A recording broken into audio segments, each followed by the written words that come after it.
les decía que iba a trabajar con la idea de expresionismo. El expresionismo fue un clima de época, ¿no? Una subjetividad cuyo nombre apareció más bien de las artes visuales, como dijimos, de las artes plásticas, el grito de Munch, para oponer al impresionismo, que fue un movimiento pictórico que ponía en el centro lo que veía la vista, lo que veía la retina.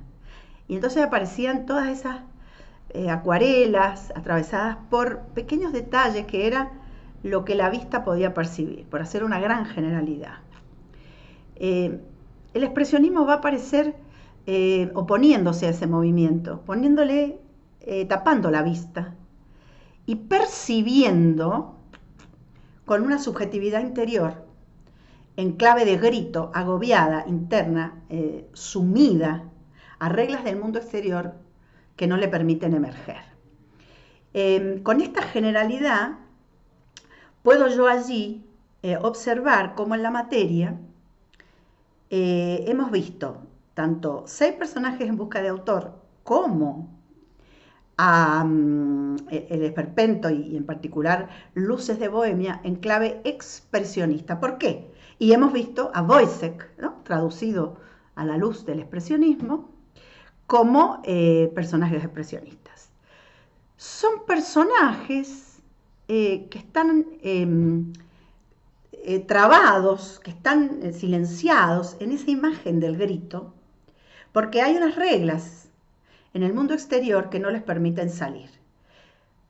Pero hay una visión, aunque crítica y dolorosa, de este grito, de una esencialidad o una esencia, un esencialismo humano que sigue estando detrás de estas injusticias, detrás de esto, y por lo tanto puedo ir a buscarlo y cambiarlo.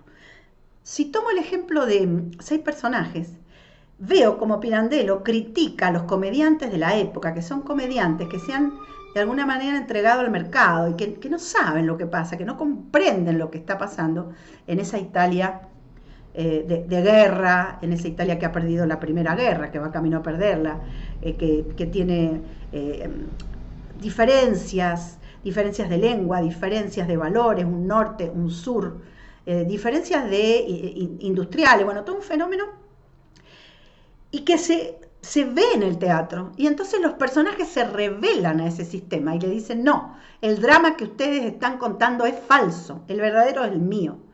Si hay algo verdadero, entonces hay una esencia de la humanidad que no es percibida, pero que está. Y lo que hay que hacer es cambiar las reglas para que se vuelva a percibir. Y ustedes ahí van a encontrar, en el cine van a encontrar a Metrópoli, ¿no?, van a encontrar a los fantasmas de Caligari. Y hay un mundo que no lo estoy comprendiendo, pero mi subjetividad puesta en juego puede llegar a revertir si se reconoce, bueno, algo de lo de Woyzeck, escucha voces, por supuesto mata a María, que es la más débil, pero hay ahí como algo que pareciera que si el doctor, en vez de usarlo, contribuyera a su salud, el mundo podría cambiar. Esos esencialismos. Luego, en Valle Inclán, que muestra deformadísima la realidad, como pasada por el callejón del gato, para mostrar que que estamos siendo monstruosos, que estamos en una dimensión monstruosa, y que tenemos que sacarnos esas máscaras. Esas máscaras están en Pirandello, y detrás de eso seguramente estamos nosotros. Y entonces está el poeta ciego, acá justamente no se ve con la vista, expresionismo, se ve con la interioridad, que hace como una autocrítica, que a su vez espeja la decadencia española, porque debe haber una España por debajo de esto, que debe estar bien y hay que ir a buscarla y reconstruirla. Va a decir Valle Inclán que a pesar de ser un personaje altamente disruptivo, cree en ciertos valores de la literatura, de la poesía, y entonces habría una posibilidad de reparación en ese universo.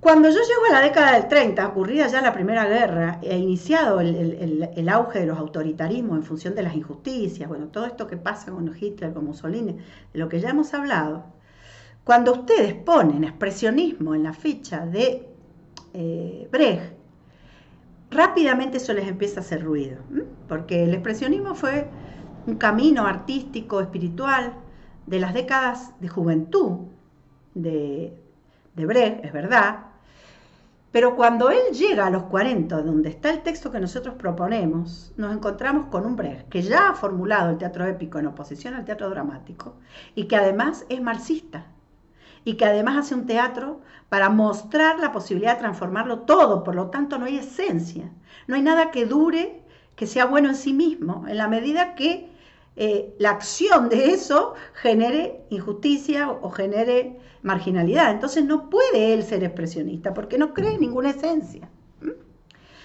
No es existencialista, si bien tiene alguna coincidencia con esto de que el hombre se hace a sí mismo, que el hombre es un objeto de ciencia, pero el uno es marxista, el otro existencialista, él se va al exilio, ¿no? Entonces cuando yo le pongo expresionismo, empiezo a ver que la ficha hace ruido, porque esto no es correcto, porque sí, el teatro épico es donde yo puedo hablar de recursos, que ustedes siempre me dicen, profe, usted nos dice que no hable de recursos. Claro, que no hablen de recursos en la medida que los recursos no explican lo importante de un movimiento, pero cuando eso se utiliza de nuevo con otro fin, es un recurso.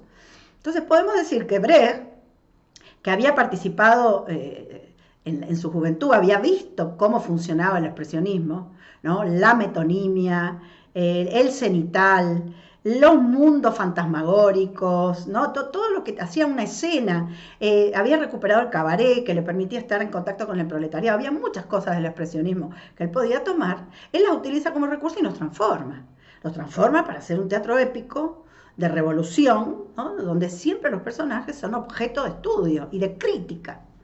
Por eso ustedes veían por ahí que yo les decía no romanticen a Madre Coraje, fuera de romantizar, porque acá son objetos de investigación, son piezas que yo muevo en el teatro para poder ver, para poder hacer la revolución. Entonces, yo ahí tengo una corriente artística. Si no me coincide la época y no me coinciden las ideas filosóficas, ese título no va a funcionar, como puede ser en este caso el expresionismo o el existencialismo para el teatro épico. El teatro épico no puede ser una corriente, porque el teatro épico es una formulación micropoética, así Brecht la formula para su obra, exclusivamente. En un grupo de obras, no toda su obra inclusive, y después consolida un modo de hacer esto ya hacia los años 58, cuando él es director del Berliner Ensemble, donde él ya está en el mundo comunista, en el que él creía, en la Alemania Oriental. Entonces ahí yo voy a tener otros temas, otro modo de abordarlo. Y entonces ahí me tengo que achicar, si se quiere, o ir a la forma en que esas corrientes se expresan, y me voy a lo que es el género que en nuestras fichas le ponemos especie teatral, que fue una denominación un poco más nueva que se tomó, y que en función de que el género quedaba un poco chico, agotado como concepto, porque las formas explotaban, desbordaban los modelos. Se empieza a producir fuera de los modelos de género. Un género, la comedia, la tragedia, el drama, la farsa, la sátira, y bueno, después empezaremos a ver unipersonal, el estándar, en fin. Pero tampoco se puede inventar en ese ítem, ¿no? En ese ítem se produce un gran signo de pregunta y aparece, bueno, uno dice, bueno, ¿qué hizo Brecht? Y una pieza épica, una obra épica, no hay mucho más para inventar. Es drama, no puede ser drama, porque Brecht dice, al teatro dramático le opongo el teatro épico. Todo lo que es en el drama no es en el teatro épico. O todo lo que es en el teatro épico es contrario al drama, entonces yo no le puedo poner drama. Entonces yo me doy cuenta que eso viene, pero no le puedo poner corriente, porque teatro épico no es algo que alcance una época, no. Son un par de obras, una serie de obras, una formulación para unos actores. Es como el esperpento, es algo que quedó dentro de la obra, de la etapa o de un periodo de un autor. No fue algo que generó una corriente, ¿no? Una corriente es algo que se mueve, algo que se expande, por eso se llama corriente, esto que les vengo diciendo. Entonces el género o especie teatral es lo pequeño. Voy a tomar un ejemplo que se me vino ocurriendo, que nos puede confundir y a la vez aclarar, y que muestra que esto no es matemático, que se mueve. Nosotros a veces decimos, esta música es del género rock, Y en realidad en la denominación de la música a veces tomamos algo más grande que lo que el género en el teatro para nombrar, y eso puede traer confusión en el buen sentido, porque a lo mejor el género le decimos rock a una serie de características que además se refieren a una época que también los propios rockeros dicen ya el rock no existe, porque, o sí existe, es que porque ocurrió, ¿no? En los 60, en los 70, como ocurrió, y a su vez la forma en que ese rock como género se expresa es una canción, le decimos una canción o un tema, porque no hay otro, no, esto es un tema, o hago canciones, entonces hago obras de teatro, piezas o antipiezas si acá ya nos vamos al absurdo con el género, al absurdo se le complica tanto el género, que habla de antiteatro, de antipieza, y Beckett inventa y dice algunos dramatículos, ¿no? Porque justamente los modelos de género que hay no les funcionan. Entonces, en las fichas de ustedes, cuando a veces ponen teatro épico, está bien y no está bien, o absurdo y absurdo, porque eso los deja un poco amparados.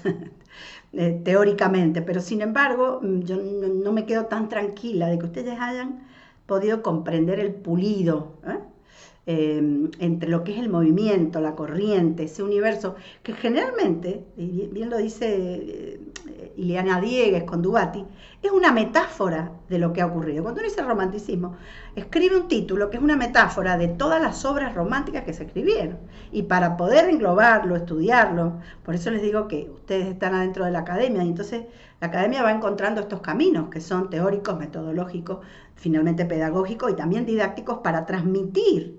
¿No? Es más fácil decir esto es romanticismo que decir es un conjunto de obras que cada una, y empieza otro, cómo se transmite esto. Entonces por eso problematizamos mucho la corriente y el género, porque es un modo interesante de estudiar y por eso hemos sido un poco pulidas o exageradas en cómo se los hemos ido poniendo en las fichas. Espero que lo hayan podido aprovechar.